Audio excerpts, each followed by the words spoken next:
ഇത് കർണാടകയിലെ ബൈലക്കുപ്പയിലുള്ള ഹന്ദിഗുഡ കാവൽ. ഈ ആദിവാസി കോളനിയിൽ മണ്ണ് തിന്ന് ജീവിച്ചിരുന്ന ഒരു ജനവിഭാഗമുണ്ട്. വലിയ രീതിയിലുള്ള വികസന പ്രവർത്തനങ്ങളൊന്നും ഇപ്പോഴും ഇവിടേക്ക് എത്തിയിട്ടില്ല. നിലവിലുള്ള ഈ ജീവിത സാഹചര്യങ്ങൾ തന്നെ ഒരുക്കിയെടുക്കാൻ ഇവർ നടത്തിയത് ഏറെക്കാലത്തെ പ്രക്ഷോഭങ്ങളാണ്, പ്രതിഷേധങ്ങളാണ്.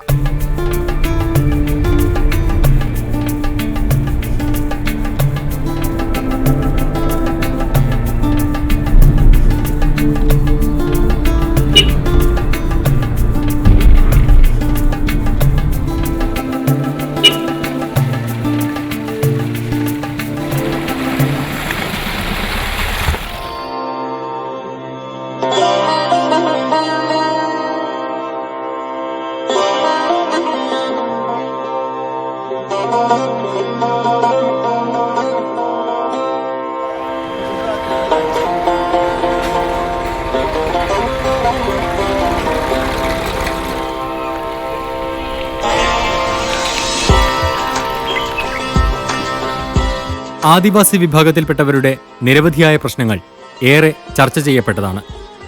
കേരളത്തിൽ കേന്ദ്ര സംസ്ഥാന സർക്കാരുകൾ ഈ വിഭാഗങ്ങൾക്കായി ചെലവഴിക്കുന്നത് കോടികളാണ്. എന്നാൽ കർണാടകയിലെ അവസ്ഥ ഇതല്ല. അതീവ പരിരക്ഷ ആവശ്യമുള്ള പ്രാക്തന ഗോത്ര വിഭാഗത്തിൽപ്പെട്ടവർക്ക് പോലും നാമമാത്ര സഹായങ്ങൾ മാത്രമാണ് സർക്കാർ നൽകുന്നത്.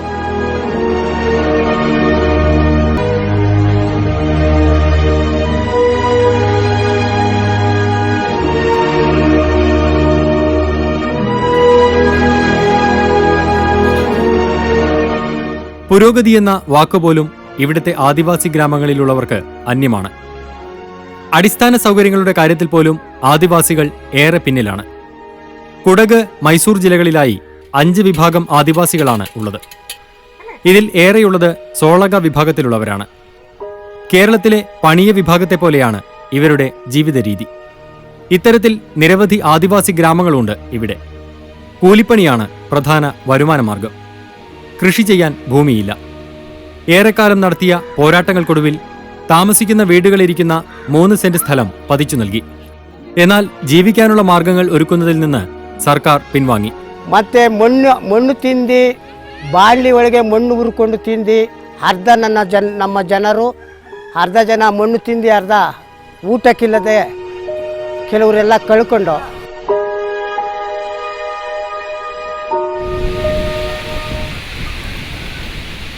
ಆಗ ಸಂಸ್ಥೆಯವ್ರು ಕೇಳಿದಾಗ, ನಮ್ಮ ಆಫೀಸಲ್ಲಿ ಕೇಳಿದಾಗ ಈ 14-15 ಮನೆ ಆಗ ಬಿ ಡಿ ಆಫೀಸ್ ಹೋಗಿ ಸ್ಟ್ರೈಕ್ ಮಾಡಿ ನಾವು ಭಾರಿ ಹೋರಾಟ ಮಾಡಿ ಇಡೀ ಪಿರಿಯಾಪಟ್ಟಣ ತಾಲೂಕು ನಮ್ಮ ಹಾಡಿಯವರೆಲ್ಲ ಸೇರಿ ಸ್ಟ್ರೈಕ್ ಮಾಡಿದ್ದು. ಮತ್ತು ಪುನಃ ಆಗ ನಾವು ಈ ಮನೆಗಳು ಕಟ್ತು. ಮತ್ತು ಈ ಮನೆ ಕಟ್ಟಿ 1 ವರ್ಷದ ಮೇಲೆ ಲ್ಯಾಂಡ್ ಆನ್ ಮನೆಗೆ ಅಪ್ಲಿಕೇಶನ್ ಹಾಕ್ತು. ಪುನಃ ಅವನ್ನೇ ನಮ್ಮ ಮೇಡಮ್ರು ನಮ್ಮ ಸಂಸ್ಥೆ ಕಾರ್ಯಕರ್ತರು ಕರ್ಕೋದು. ಪುನಃ ಆ ಕಡೆ 14 ಮನೆ ಸ್ಯಾಂಕ್ಷನ್ ಮಾಡ್ದು. ಮತ್ತು ಕಮಿಟಿ ಅಲ್ಲಿ ಬೇಕು, ನಮಗೆ ಶಾಲೆಗೆ ನಮ್ಮದು ಕಮಿಟಿ ಮೀಟಿಂಗ್ ಬೇಕು, ನಾವು ಬಂದು ಜಾನ್ಗಳು ನಾವು ಒತ್ತಿಗೆ ಕೂತ್ಕೊಂಡು ಮಾಡಬೇಕು, ಮಳೆಗಾಲದಲ್ಲಿ ಆಗೋದಿಲ್ಲ ಅಂತ ಹೇಳಿದಾಗ ಡಿ ಎಫ್ ಆಫೀಸಿಂದ ಈ ಕಮಿಟಿ ನಾವು ಸೇರಿ ನಮ್ಮ ಸಂಸ್ಥೆ ಸಹಾಯ ಪಡೆದು ನಮ್ಮ ಬುಡಕಟ್ಟು ಕೃಷಿಕರ ಸಂಘ ಸಹಾಯ ಆಯಿತು. ಆಗ ಒಟ್ಟೊಟ್ಟಿಗೆ ആടികൾക്ക് നടുക്കൊണ്ടോಗಿ ഇടീ ഫുൾ സംഘ ಮಾಡಿದೆ ನಾನು ಪಿರಿಯಾಪಟ್ಟಣ ತಾಲೂಕು 18 ആടി. പിന്നെ ഇവിടുത്തെ എല്ലാ ആണുകൾ മേലൊക്കെ നീരാണ്. പെണ്ണുങ്ങൾക്ക് 100% അബോർഷൻ ആവുന്നുണ്ടായി, കുട്ടികൾ ചാവുന്നുണ്ടായി. ഒരു കുട്ടീനെ ഞങ്ങൾ രക്ഷിക്കാൻ വേണ്ടിയിട്ട് മടിക്കേരി ഗവൺമെൻറ് ഹോസ്പിറ്റലിൽ കൊണ്ടുപോയി.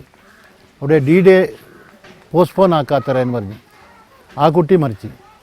അപ്പോൾ അവരുടെ അടുത്ത് സംസാരിച്ചിട്ട് നോക്കുമ്പോഴേക്ക് ഇവിടെ അവർക്ക് പണിയില്ലാത്ത ഊണില്ലാത്ത ഇരിക്കുന്ന സമയത്തിൽ മണ്ണിനെ പൊറിച്ചിട്ട് ഒരു കടല മാതിരി കിശലിട്ടിട്ട് കഴിക്കുന്നുണ്ടായി. അത് കുറച്ച് സമയമാകുമ്പോഴേക്ക് അതന്നെ പ്രാക്ടീസായിപ്പോയി. വിശക്കുമ്പോഴേക്ക് ഇതന്നെ തിന്നുന്നത്. അതിനെക്കൊണ്ട് ഹുക്വാംസ് ഉണ്ടായിട്ട് അവരുടെ വയറ്റിൽ ഈ പ്രശ്നങ്ങളെല്ലാം ഉണ്ടായത്. ആദ്യമായിട്ട് ഞങ്ങൾ ഇവിടെ ചെയ്തത് ഇവരെ സംഘടിപ്പിച്ചിട്ട് അവരുടെ പരിസ്ഥിതി അവർക്ക് മനസ്സിലാക്കാൻ, പിന്നെ അവർക്ക് ഉള്ള പ്രശ്നങ്ങൾ എന്തിനെ പ്രശ്നങ്ങളുണ്ട്, ആ പ്രശ്നം തീർക്കാൻ എന്താ അവർ ചെയ്തിട്ടുണ്ട്, എന്തെങ്കിലും ചെയ്തിട്ടുണ്ടെങ്കിൽ എവിടെ ബുദ്ധിമുട്ടുള്ളത്, അങ്ങനെ നോക്കിയിട്ട് ആദ്യമായിട്ട് ഒരു ചെറിയതായിട്ട് നോൺ ഫോർമൽ സ്കൂൾ തുടങ്ങി. പിന്നെ 1.5 മാസം ആകുമ്പോഴേക്ക് സഞ്ജീവ എന്ന് പറയുന്ന ലീഡർ പിന്നെ ഓടി വന്ന് ഞങ്ങളെ ആൾക്കാരൊക്കെ ഉറങ്ങുന്നുണ്ട്, അവരെ എണിപ്പിക്കണമെന്ന്. അപ്പോൾ ഇത് ആരുടെ പണിയാണെന്ന് ചോദിച്ചു. അപ്പോൾ അത് നമ്മൾ തന്നെ ചെയ്യണം, നമ്മൾ ചെയ്തതിന് നാളെ നമുക്ക് തന്നെ ശക്തി ഉണ്ടാവുന്നു. അവർ തന്നെ ഒരു ഗ്രാമത്തിൽ നിന്ന് ഇന്നൊരു ഗ്രാമത്തേക്ക് പോയിട്ട് അവരുടെ സ്വന്തക്കാർ പിന്നെ അറിയുന്ന ആൾ മുഖാന്തരം ഒരു ഗ്രാമത്തിന് ഇന്നൊരു ഗ്രാമത്തേക്ക് പോയിട്ട് ഒരു കൊല്ലത്തിൻ്റെ ഉള്ളിൽ 18 ആടിനെ ഇങ്ങനെ ഒന്നായിട്ട് കൂട്ടിക്കൊണ്ടുവന്ന് അങ്ങനെ ബുഡക്കെട്ട് കൃഷികര സംഘ ഇവിടെ ഉണ്ടായി. ബുഡകെട്ട് കൃഷികര സംഘം എന്ന പേരിൽ ഇവർ ചേർന്നുണ്ടാക്കിയ ആദിവാസി സംഘടനയും Coorg organisation for rural development എന്ന സന്നദ്ധ സംഘടനയുമാണ് ഇവരുടെ ജീവിതത്തിലേക്ക് അല്പമെങ്കിലും വെളിച്ചം വീശിയത്.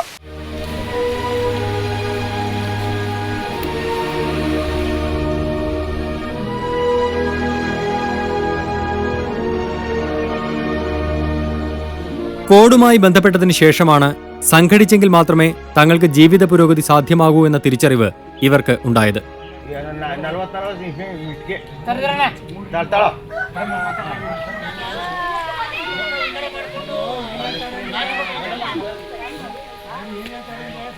ആദ്യഘട്ടത്തിൽ അടുത്തടുത്ത പ്രദേശങ്ങളിലെ 18 ആദിവാസി ഗ്രാമങ്ങളിലുള്ളവരെ സംഘടിപ്പിച്ച് ബുഡകെട്ട് കൃഷികര സംഘം എന്ന പേരിൽ സംഘടനയുണ്ടാക്കി.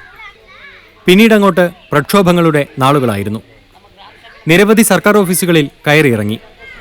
ഇപ്പോൾ 200 ആദിവാസി ഗ്രാമങ്ങളിൽ ബുഡകെട്ടു കൃഷികര സംഘത്തിന്റെ പ്രവർത്തനം എത്തി നിൽക്കുന്നു. 1984ರಲ್ಲಿ ನಮಗೆ ಕಾಡು ಸಂಸ್ಥೆ ಎಂತಿತ್ತವು ಅದೇ ಅಂತ ಗೊತ್ತಾಯಿತು. ಇಲ್ಲಿ ಹುಣಸೂರಲ್ಲಿ ಶ್ರೀಕಾಂತ್ ಸಾರು ಉಂಟು, ಅವ್ರನ್ನ ಹೋಗಿ ಕೇಳ್ದೋ ನಮಗೂ ಒಂದು ಸಂಘ ಬೇಕು, BK ಸಂಘ ಬೇಕು ಅಂದ್ಬಿಟ್ಟು. ಅವ್ರು ಹೇಳಿದ್ರು ಇಲ್ಲಿ ಗಂಟ ಬರಿಬೇಡಿಯಪ್ಪ, ನೀವು ನಿಮ್ಮ ಸಂಘ ಅಲ್ಲೇ ಉಂಟು ಕುಶನಗರದಲ್ಲಿ, ಹೋಗಿ ಕೇಳಿ, ಅಲ್ಲೇ ಉಂಟು, ಅಲ್ಲೇ ನೀವು ಸಂಘಟನೆ ಬೆಳೆಸಿ ಅಂತ ಹೇಳಿದ್ರು.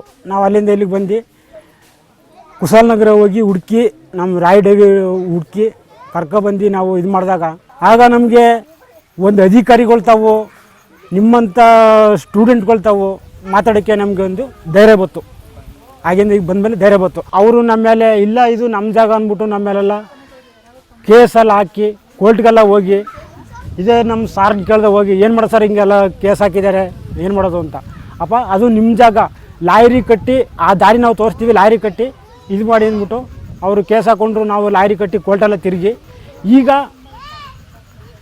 ಆ ಜಾಗ ನಮ್ಮದಾಗಿದೆ. ನಾವೇನು ಮಾಡೋದು ತಿರುಗಿ ಲಾಯರಿಗೆ ದುಡ್ಡು ಕೊಡೋಕ್ಕೆ ಅವರು ಒಂದು ದಿವಸ ತಗೊಂಡು ಕೊಟ್ಟರೆ ಇನ್ನೊಂದು ವಾರಕ್ಕೆ ಇಷ್ಟು ತಗೋಪ್ಪ ದುಡ್ಡು ಅಂತ ಹೇಳೋರು. ನಾವು ತಿರುಗಿ സാക്കായിട്ടോ. ഇന്നൊരു ഇവിടെ പ്രശ്നം എന്താ പറഞ്ഞെങ്കിൽ ഈ ആൾക്കാർക്ക് ഇവിടെ ജനിച്ചിട്ട് ഇവിടെ രക്ഷിച്ചവർക്ക് ഇന്ന് ഭൂമി ഇവിടെ കിട്ടുന്നില്ല, ഭൂമിൻ്റെ അവകാശം കിട്ടുന്നില്ല. അതേസമയത്തിൽ ടിബറ്റിൽ നിന്ന് വന്ന ആൾക്കാർക്ക് 10,000 ഏക്കർ കാട് വെട്ടിയിട്ട് ഇവിടെ തന്നെ തൊട്ടടുത്ത് വയലക്കുപ്പയിൽ, ഇത് വയലക്കുപ്പയ്ക്ക് ചേർന്നതാണ്, വയലക്കുപ്പയിൽ തന്നെ 10,000 ഏക്കർ കാടിനെ വെട്ടിയിട്ട് അവർക്ക് 4 ഏക്കർ സ്ഥലം കൊടുത്തിട്ടുണ്ട്, എല്ലാ അനുകൂലത്തെ ആക്കിയിട്ടുണ്ട്. ഇന്ന് കാനൂൻ നിയമം വന്നിട്ട് കൂടി 2 സെൻറ്റ് 3 സെൻറ്റ് അവരുള്ള ഒരു വീടിൻ്റെ സ്ഥലത്തിന് പട്ട കൊടുക്കുന്നല്ലാതെ അവർക്ക് കൃഷി ചെയ്യാൻ വേണ്ടിയിട്ട് അവർ സ്വന്തം കാലിൽ നിന്നിട്ട് സ്വതന്ത്രമായിട്ട് ജീവിക്കാൻ വേണ്ടിയിട്ട് ഇതുവരെയൊക്കെ ഏത് സർക്കാരാവട്ടെ പിന്നെ രാഷ്ട്രീയ പാർട്ടികളാവട്ടെ രാഷ്ട്രീയ പാർട്ടിൻ്റെ നേതാവുകളാവട്ടെ ഒന്നും ചെയ്തിട്ടില്ല. ആദിവാസി വിഭാഗങ്ങൾക്കായി സർക്കാരുകൾ ആവിഷ്കരിക്കുന്ന പദ്ധതികളെക്കുറിച്ച് പോലും ഇവർക്ക് കൃത്യമായ ധാരണയില്ല. ഇവരുടെ ക്ഷേമത്തിനായി പ്രവർത്തിക്കേണ്ട ഉദ്യോഗസ്ഥർ ആദിവാസി ഗ്രാമങ്ങൾ കണ്ടിട്ട് പോലുമില്ല. കേരളത്തിൽ ആദിവാസികളുടെ പ്രശ്നങ്ങൾ അധികാരികളെ അറിയിക്കാൻ ട്രൈബൽ പ്രൊമോട്ടർമാരുണ്ട്. എന്നാൽ കർണാടകയിൽ ഈ സംവിധാനമില്ല. ആദിവാസി വിഭാഗങ്ങളെ വെറും വോട്ട് ബാങ്കായി മാത്രം കാണുന്ന രാഷ്ട്രീയ പ്രവർത്തകരെയാണ് ഇവിടെയും ഞങ്ങൾ കണ്ടത്. ഇവരുടെ ജീവിത പ്രശ്നങ്ങളൊന്നും തന്നെ അവരുടെ അജണ്ടയിലില്ല. രാഷ്ട്രീയക്കാരും ജനപ്രതിനിധികളുമൊന്നും ആദിവാസികളുടെ പ്രശ്നങ്ങൾ ഇനിയും ഏറ്റെടുത്തിട്ടില്ല. തങ്ങളെ ഭരിക്കുന്നത് ആരെന്ന കാര്യം പോലും ഇവിടുത്തെ സാധാരണക്കാർക്ക് അറിയില്ല. തെരഞ്ഞെടുപ്പ് കാലത്ത് മാത്രമാണ് രാഷ്ട്രീയക്കാർ ഇവരുടെ ഗ്രാമങ്ങളിൽ എത്തുന്നത്. മദ്യവും പണവും നൽകി വോട്ട് വാങ്ങും. പിന്നീട് ഇവരെ കാണുന്നത് അടുത്ത തെരഞ്ഞെടുപ്പിൽ മാത്രം. ഇലക്ഷൻ ഇരിക്കുന്ന സമയത്തിൽ വോട്ട് വേണ്ടിയിട്ട് വരും. പിന്നെ അവർ വന്നിട്ട് അവരുടെ പ്രശ്നം തീർക്കാനോ അവർക്ക് വേണ്ടി ഏതെങ്കിലും സർക്കാരത്തിന് കിട്ടുന്ന അനുകൂലതകൾ കൊടുക്കാൻ ആരും ഇതുവരെയൊക്കെ കറക്റ്റായിട്ട് മറിച്ച് ചെയ്തിട്ടില്ല. ഈ വീടുകൾ ഇപ്പോൾ കാണുന്നത് കൂടി വെറും 4,500 റുപ്യത്തിൻ്റെ വീടുകളാണ്. 84-86 കട്ടിയത്. ആ വീടുകൾക്ക് 4,500 ഉണ്ടാകുമ്പോഴേക്ക് ആ പൈസ കൂടി ഇവിടുത്തെ ആൾക്കാരനെ ഞങ്ങൾ കെട്ടാന്ന് പറയുമ്പോഴേക്ക് ഞങ്ങൾ കട്ടെന്ന് പറഞ്ഞിട്ട് എഞ്ചിനീയർ കോൺട്രാക്ട് എടുത്തിട്ട് ആ കട്ടുന്ന വീട് ഭയങ്കര മോശമായിട്ടുള്ളതെന്ന് കണ്ട് ഒരു 2 വീട് 3 വീട് കട്ടുമ്പോഴേക്ക് 2 വീട് വീണുപോയി. സംഘടിക്കാനുള്ള ശ്രമങ്ങൾ ഇവർ ശക്തമായി തുടരുന്നുണ്ട്. എന്നാൽ ഭരണകൂടത്തെ കാര്യങ്ങൾ ബോധ്യപ്പെടുത്തി അവകാശങ്ങൾ നേടിയെടുക്കാനുള്ള സംഘടനാ പാടവം ഇനിയും ഇവർ നേടിയെടുത്തിട്ടില്ല. അംഗസംഖ്യ നോക്കിയാൽ ശക്തമായ വോട്ട് ബാങ്കായി മാറാൻ കർണാടകയിലെ ആദിവാസികൾക്ക് കഴിയും. വനാവകാശ നിയമം പ്രാബല്യത്തിൽ വന്നതാണ് ഇവർക്കിപ്പോൾ ഏറെ ആശ്വാസം നൽകുന്നത്. പ്രക്ഷോഭങ്ങൾ ഇവർ ഇപ്പോഴും തുടരുകയാണ്. അടുത്ത തലമുറയ്ക്കെങ്കിലും നല്ലൊരു ഭാവി ഉണ്ടാകുമെന്ന പ്രതീക്ഷയോടെ.